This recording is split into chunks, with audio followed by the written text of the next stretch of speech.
வணக்கம் நண்பர்களே. TNPSC JDO எக்ஸாமுக்கு எல்லாருமே படிச்சுட்டு இருப்பீங்கன்னு நினைக்கிறேன். ஸோ உங்களோட ப்ரிப்பரேஷன் கண்டினியூ பண்ணிக்கிட்டே இருங்க. ஸோ இந்த லாக்டவுன் பீரியடை நீங்கள் எஃபெக்டிவாக எவ்வளோத்துக்கு எவ்வளோ யூஸ் பண்ணுறீங்களோ அந்த அளவுக்கு நமக்கான பலன் கண்டிப்பாக கிடைக்க தான் போகுது. ஜேடிஓ எக்ஸாம் போஸ்ட் பண்ணால் கண்டிப்பாக எக்ஸாம் நடக்க தான் போகுது. ஸோ இது வரைக்கும் ப்ரிப்பேர் பண்ணவங்க உங்களோட ப்ரிப்பரேஷனை கண்டினியூ பண்ணிகிட்டே இருங்க. ப்ரிப்பேர் பண்ணாதவங்க கூட இல்லை இப்போ தான் நான் ஸ்டார்ட் பண்ணியிருக்கிறேன், ஸோ எனக்கு எப்படி ப்ரிப்பேர் பண்ணுறதுன்னு தெரியல, எப்படி இதை மூவ் பண்ணி கொண்டு போகிறதுன்னு தெரியல, ஸோ எனக்கு ஒர்க் இருக்குது, ஒர்க் ஃப்ரம் ஹோம் பண்ணிகிட்டு இருக்கிறேன் அப்படின்னு நினைக்கிறவங்க எப்படி படிக்கலாம் அப்படின்னு ஒரு சின்ன ஐடியா தான் நம்ம கொடுக்க போகிறோம். ஸோ இந்த லாக்டவுன் பீரியடில் எல்லாருமே வீட்டில் தான் இருப்பீங்க. உங்களுக்கான டைம் நிறையவே கிடைக்கும். ஒர்க்கு போயிட்டு வரதை விட லாக்டவுனில் நிறையவே டைம் கிடைக்கும். ஸோ அவங்கெல்லாம் நீங்கள் இந்த பீரியடை இந்த டைமை எஃபெக்டிவாக யூட்டிலைஸ் பண்ணும்போது நம்ம கண்டிப்பாக சக்ஸஸ் பண்ண முடியும். அண்ட் நமக்கு ஜேடிஓவை தொடர்ந்து இன்னும் நிறைய எக்ஸாம்ஸ் வரப்போகுது. ஸோ அதுக்காகவும் நீங்கள் படிச்சுக்கிட்டே இருங்க. எந்த டைம்லையும் ப்ரிப்பரேஷனை மட்டும் விட்டுறாதீங்க. ஓகே. ஸோ நம்ம ஜேடிஓ சிலபஸ் பார்த்தீங்கன்னா டிப்ளமோ ஸ்டாண்டர்டில் தான் கொடுத்துருக்காங்க. ஸோ ரொம்பவே ஈஸியான ஒரு சிலபஸ் தான். அதாவது ரொம்பவே சப்ஜெக்ட் கண்டென்ட் ரொம்ப கம்மியாக இருக்கக்கூடிய ஒரு சிலபஸ் தான் நம்மள ஜேடிஓ. ஸோ நீங்கள் படிக்க ஸ்டார்ட் பண்ணும்போது ஃபஸ்ட்டு என்ன பண்ணுறீங்க அப்படின்னா ஒரு ஸ்கெடியூல் ப்ரிப்பேர் பண்ணுங்கள். ஸோ எப்படி அந்த ஸ்கெடியூலை ப்ரிப்பேர் பண்ணுறதுன்னா ஃபஸ்ட்டு டெய்லி ஸ்கெடியூல் ஒன்று ப்ரிப்பேர் பண்ணுங்கள், வீக்லி ஸ்கெடியூல் ஒன்று ப்ரிப்பேர் பண்ணுங்கள். ஓகே. ஸோ இந்த வீக்குக்கு நான் இவ்வளோ டாப்பிக்கை நான் கவர் பண்ணணும் அண்ட் இந்த டெய்லி இந்த டாப்பிக்கை நான் படிக்க போகிறேன் அப்படின்றத நீங்கள் ஃபஸ்ட்டு ஸ்கெடியூல் ஒன்று ப்ரிப்பேர் பண்ணணும். எப்படின்னா டெய்லி ஸ்கெடியூல் ஒன்று, சேம் டைம் வீக்லி ஸ்கெடியூல் ஒன்று. அதாவது இந்த 1 வீக் இருக்குது அப்படின்னா இந்த 1 வீக்குக்கான ஸ்கெடியூலை நீங்கள் ப்ரிப்பேர் பண்ணுங்க. ஸோ இந்த ஸ்கெடியூல் அந்த டாப்பிக்கை நீங்கள் எப்படி சூஸ் பண்ணணும், நான் எதை ஃபஸ்ட்டு ப்ரிஃபரன்ஸ் கொடுக்கறது, எந்த டாப்பிக்லேருந்து முதல்ல ஆரம்பிக்கிறது அப்படின்ற டவுட் இருக்கலாம்.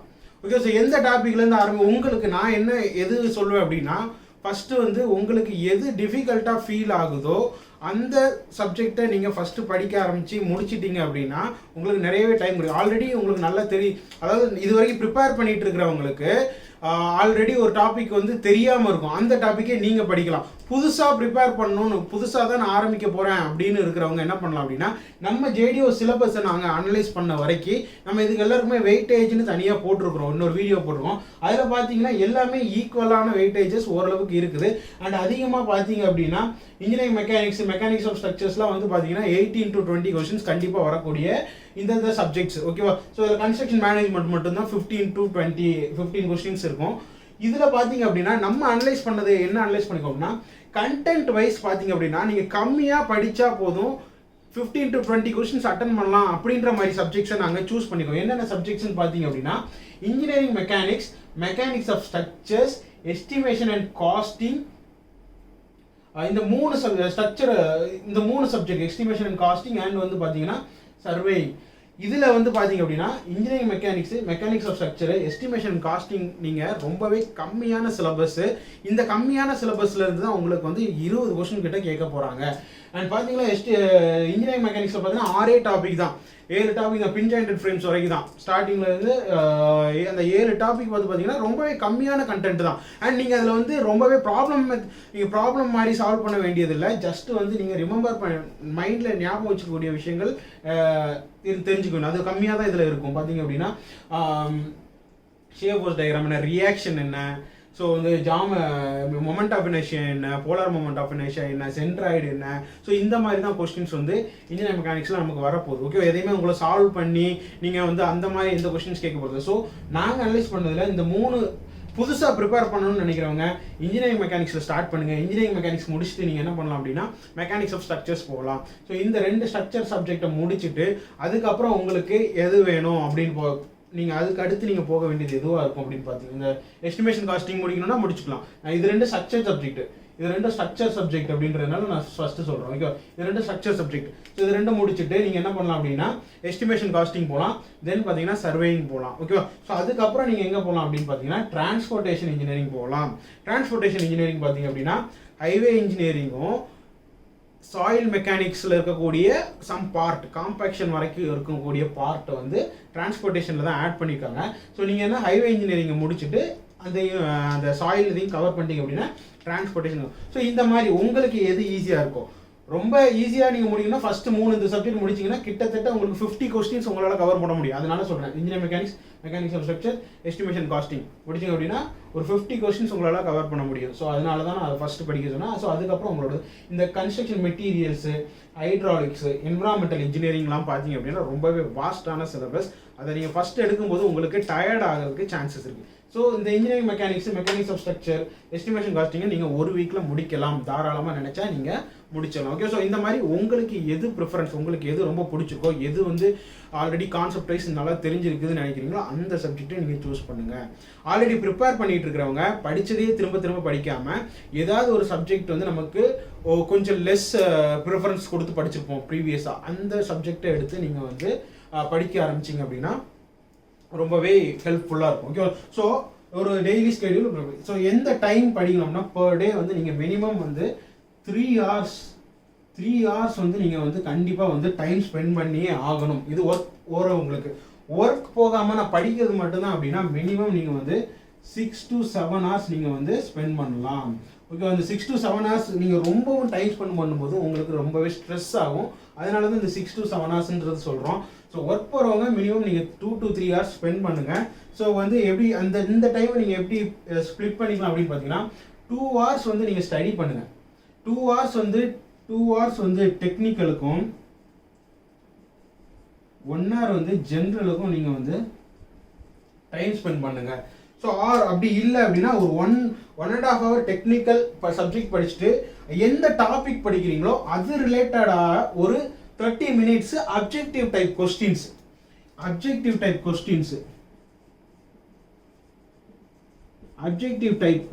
வந்து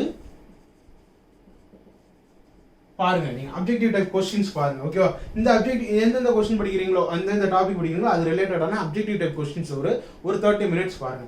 அதே மாதிரி ஜென்ரலுக்கும் 30 minutes ஜென்ரல் படிக்கிறீங்க, இல்லை 45 minutes ஜென்ரல் படிக்கிறீங்க அப்படின்னா ஒரு 15 minutesக்கு அது ரிலேட்டடான எம்சிக்யூ கொஸ்டின்ஸை நீங்கள் பாருங்க. ஸோ இந்த மாதிரி நீங்கள் வந்து வெறும் சப்ஜெக்ட் மட்டும் படிச்சுக்கிட்டே இருந்தீங்க, டாபிக் மட்டும் படிச்சுட்டே போறீங்க அப்படின்னா ஃபைனலாக வந்து நமக்கு வந்து இந்த என்னென்ன டைப் ஆஃப் கொஸ்டின்ஸ் கேட்குறாங்க அப்படின்ட்டு நீங்கள் அப்ஜெக்டிவ் டைப் கொஸ்டின் பார்க்கும்போது இன்னுமே உங்களுக்கு வந்து நிறைய நாலேஜ் வந்து உங்களுக்கு கிரியேட் ஆகிட்டே இருக்கும். ஸோ 1 week முடிஞ்சிருச்சு, ஒரு வீக் இந்த ஸ்கெடியூல் முடிஞ்சிருச்சு, இந்த ஸ்கெடியூலை ஃபாலோ பண்ணி நீங்கள் முடிச்சிட்டிங்க அப்படின்னா அடுத்து உங்களோட ப்ரிஃபரன்ஸ் எதுவாக இருக்கணும் அப்படின்னு பார்த்தீங்க அப்படின்னா ஆப்வியஸ்லி இட் இஸ் டெஸ்ட். கண்டிப்பாக படிக்கிற ஒவ்வொருத்தரும் எழுதி பார்க்கணும். கண்டிப்பாக ப்ரிப்பேர் பண்ணுற எல்லாருமே வந்து டெஸ்ட்டுன்றதை நீங்கள் அட்டன் பண்ணியே ஆகணும். நம்ம ஜஸ்ட் டைரெக்டாக படிச்சுக்கிட்டே இருக்கிறோம், டைரெக்டாக நம்ம வந்து எக்ஸாமில் பார்த்துக்கலாம் அப்படின்னு நினச்சிங்கன்னா கண்டிப்பாக நமக்கு வந்து அது வந்து டிஃபிகல்ட்டாக தான் இருக்கும். ஸோ நீங்கள் டெஸ்ட் எழுதி பார்க்கும்போது தான் உங்களோட அக்யூரசி லெவல் கூடும். ஓகேவா, உங்களோட டைம், நீங்கள் எவ்வளோ டைம் ஸ்பெண்ட் பண்ணுறீங்க, ஒரு கொஸ்டினுக்கு எவ்வளோ நேரம் ஸ்பெண்ட் பண்ணுறீங்க, அந்த கொஸ்டினை எப்படி திங்க் பண்ணுறீங்க, ஸோ இது எல்லாமே வந்து அது மாறும். நமக்கு வந்து டைம் இதில் ரொம்பவே முக்கியமான ஒரு விஷயம். ஸோ டெஸ்ட் எழுதி பார்க்கும்போது தான் உங்களுக்கு வந்து ஒரே கொஸ்டின் ஒரே ஆன்சர் தான், அது எப்படி மாற்றி கேட்கலாம், அந்த கொஸ்டினுக்கான ஆன்சரை எப்படி மாற்றி கொடுத்துருக்கலாம் அப்படின்றதெல்லாம் வந்து உங்களுக்கு டெஸ்ட் எழுதி பார்க்கும்போது தான் உங்களுக்கு தெரியும். ஸோ கண்டிப்பாக எல்லாருமே டெஸ்ட் எழுதி பார்க்கணும். ஒன்ஸ் அந்த டெஸ்ட் எழுதி பார்த்து முடிச்சிட்டிங்க அப்படின்னா அதற்கப்புறம் நீங்கள் என்ன பண்ணணும்னா அந்த டெஸ்ட்டை அனலைஸ் பண்ணணும். அனலைஸ் பண்ணி பாருங்க. ஓகேவா, ஸோ டெஸ்ட்டை அனலைஸ் பண்ணி பாருங்க. நம்ம எத்தனை கொஸ்டின் எழுதிருக்கிறோம், எத்தனை கொஸ்டின் கரெக்டாக எழுதிருக்கிறோம், எது மிஸ்டேக் ஆயிருக்கு அப்படின்றத அனலைஸ் பண்ணி பார்க்கலாம். தென் ஏன் மிஸ்டேக் ஆயிருக்கு அப்படின்றத பார்க்கலாம். சம்டைம்ஸ் நம்ம கேர்லெஸ் மிஸ்டேக் கூட நிறைய ஃபார்ம் பண்ணும். ஸோ அந்த கேர்லெஸ் மிஸ்டேக் அவாய்ட் பண்ணுறதுக்கு நம்ம செக் பண்ணி பார்த்துக்கலாம். நாமளே ஒரு செல்ஃப் அனலைஸ் பண்ணிக்கிற மாதிரி தான் இந்த டெஸ்ட்டை அனலைஸ் பண்ணுறது. ஸோ டெஸ்ட்டை அனலைஸ் பண்ணி முடிச்சதுக்கப்புறம் மற்ற ஆப்ஷன்ஸையும் நீங்கள் வந்து செக் பண்ணி பார்க்கலாம். அதுக்கான கொஸ்டின் என்னவா இருக்கும், இல்லைனா இதுக்கு வேறு என்னென்ன ஆன்சர்ஸ்லாம் இருக்கலாம் அப்படின்றதையும் நீங்கள் டிஸ்கஸ் பண்ணி பார்க்கலாம். உங்கள் ஃப்ரெண்ட்ஸ் கூட இருந்தால் நீங்கள் தாராளமாக உங்கள் ஃப்ரெண்ட்ஸ் கூடயும் டிஸ்கஸ் பண்ணி பார்க்கலாம். ஒரு கொஸ்டினுக்கு 4 ஆப்ஷன் கொடுத்துருப்பாங்க, கண்டிப்பாக அந்த 4 ஆப்ஷனுக்கு 4 கொஸ்டின் இருக்கும். ஸோ அந்த மாதிரி நீங்கள் படிக்க ஆரம்பிக்கும் போது உங்களுக்கு நிறையவே வந்து அந்த சப்ஜெக்ட் ரொம்பவே வந்து உங்களுக்கு தரோவாக மாறிடும். ஓகே, ஸோ கண்டிப்பாக இதை எல்லாமே நீங்கள் பண்ணணும்.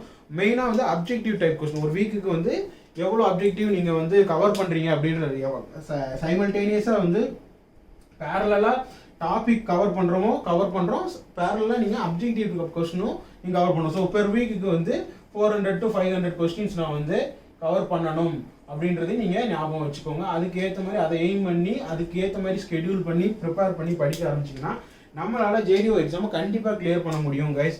ஸோ இந்த லாக்டவுன் டைமில் நீங்கள் சேஃபாக இருக்கிறது ரொம்ப ரொம்ப முக்கியம். ஸோ எல்லா சானிடேஷன் ப்ராசஸும் நீங்கள் வந்து அந்த சேஃப்டி ப்ரிகாஷன்ஸ் நீங்கள் எடுத்தே ஆகணும். உங்களை சானிடைஸ் பண்ணிக்கோங்க, மாஸ்க் போட்டுக்கோங்க, வெளியே தேவையில்லாமல் போக வேண்டாம். உள்ளே இருந்து நம்ம வீட்டுக்குள்ளே இருந்து நமக்கு இந்த எக்ஸாமை எப்படி கிளியர் பண்ணலாம், அதுக்கு எப்படி எஃபெக்டிவாக டைம் ஸ்பெண்ட் பண்ண முடியுன்றது மட்டும் பாருங்கள். கண்டிப்பாக நம்மளால் சக்ஸஸ் பண்ண முடியுங்க. ஸோ நம்ம அகாடமி பற்றின டீட்டெயில்ஸ் கீழே கொடுத்துருப்பாங்க. அண்ட் நம்ம அகாடமி ஆன்லைன் கோர்சஸ் கொடுத்துட்ருக்காங்க. டெஸ்ட் சீரியஸ் லான்ச் பண்ணி டெஸ்ட் சீரியஸ் ஆல்சோ கொடுத்துட்ருக்காங்க. ஆன்லைன் கோர்சஸ் பார்த்தீங்கன்னா 4999 கொடுத்துருக்காங்க. புக்ஸு டெஸ்ட் சீரியஸ், இந்த புக்ஸ் வந்து technical books and test serious general studies plus technical and online courses பார்த்தீங்கன்னா ஜென்ரல் ஸ்டடீஸ் ப்ளஸ் டெக்னிக்கலுக்கு கொடுக்குறாங்க. 4999 தான் இது மொத்தத்தையும் சேர்ந்து. டெஸ்ட் சீரியஸ் மட்டும் தனியாக வாங்கணுன்றவங்க வாங்கிக்கலாம், புக்கு மட்டும் தனியாக வேணுன்றவங்களும் வாங்கிக்கலாம். ஓகே கைஸ், ஸோ உங்களுக்கு இது வந்து ஒரு சின்ன ஐடியா தான், ஒவ்வொருத்தருக்கும் ஒரு கம்ஃபர்டபிலிட்டி இருக்கும். அதுக்கு ஏற்ற மாதிரி நீங்கள் உங்களோட டாப்பிக்கை மாற்றிக்கிறதோ, நான் ஃபஸ்ட்டு நான் இதை படிக்க போகிறேன்னா தாராளமாக படிக்கலாம், நீங்கள் அதை படிச்சுக்கோங்க. ஸோ கண்டிப்பாக வந்து டெய்லி நீங்கள் உட்காந்து படிக்க வேண்டியது ரொம்பவே இம்பார்ட்டன்ட். சிலருக்கு மார்னிங் படித்தா ரொம்பவே நல்லா இருக்கும், சிலருக்கு நைட்டு தான் வந்து பிரெயின் ரொம்பவே ஆக்டிவாக இருக்கும். அப்படின்றவங்க உங்களுக்கு பிரெயின் எப்போ ரொம்ப ஆக்டிவாக இருக்கோ அந்த இதை நீங்கள் ஃபாலோ பண்ணுங்கள். அண்ட் டெய்லி அந்த டைமே ஃபாலோ பண்ணிகிட்டே இருங்க. ரொம்ப ரொம்ப முக்கியம். நீங்கள் 2 மணி நேரம் படிக்கிறீங்களோ 3 மணி நேரம் படிக்கிறீங்களோ 8 மணி நேரம் படிக்கிறீங்களோ அது முக்கியம் இல்லை. படிக்கிற அந்த பர்டிகுலர் டைமில் எந்த விதமான டிஸ்டர்பன்ஸும் இல்லாமல் உங்களோட ஃபுல் கான்சன்ட்ரேஷனும் நம்மளோட ஸ்டடீஸில் மட்டும் இருக்கிற மாதிரி பார்த்தீங்கன்னா 2 hours 3 hours ரொம்பவே இனஃப் உங்களுக்கு அப்படின்னு சொல்லலாம். நம்ம ஏன் அப்படின்னு பார்த்தீங்கன்னா ஒரு சிலர் வந்து 7 to 8 hours படிப்பாங்க, ஆனால் அவங்களுக்கு நிறைய டிஸ்டர்பன்ஸ் இருக்கும். ஃபோன் யூஸ் பண்ணுவாங்க, மொபைல் யூஸ் பண்ணுவாங்க, டிவி பார்ப்பாங்க. ஸோ அந்த மாதிரி நீங்கள் எந்த டிஸ்டர்பன்ஸும் இல்லாமல் ஒரு 2 to 3 hours பக்காவாக நீங்கள் டெய்லி வீட்டில் உட்காந்து டைம் ஃபாலோ பண்ணி நீங்கள் படித்தீங்கன்னா 1 weekல 3 subjects கண்டிப்பாக கவர் பண்ணலாம் guys. ஸோ அந்த மாதிரி 4 week நினச்சா நம்மளால 10 subjects கண்டிப்பாக கவர் பண்ண முடியும். ஸோ எல்லாருமே நல்லா படிங்க, ஜேடிஓவுக்கு ப்ரிப்பேர் பண்ணிக்கிட்டே இருங்க. நம்ம சேனலை ஃபாலோ பண்ணுங்கள், நம்ம வீடியோஸ் போட்டுக்கிட்டே தான் இருக்கிறோம். ஸோ லாக்டவுனில் கொஞ்சம் சில பிரச்சனைகள்னால போட முடியாமல், பட் நம்ம முடிஞ்ச அளவுக்கு வீடியோஸ் போட்டுகிட்டே தான் இருப்போம். சேனல் லைக் பண்ணுங்கள், ஷேர் பண்ணுங்கள், சப்ஸ்கிரைப் பண்ணுங்கள். எல்லாரும் ப்ரிப்பரேஷனை கண்டினியூ பண்ணிட்டு இருங்க. எல்லாருமே சேஃபாக இருங்க கைஸ். Thank you so much.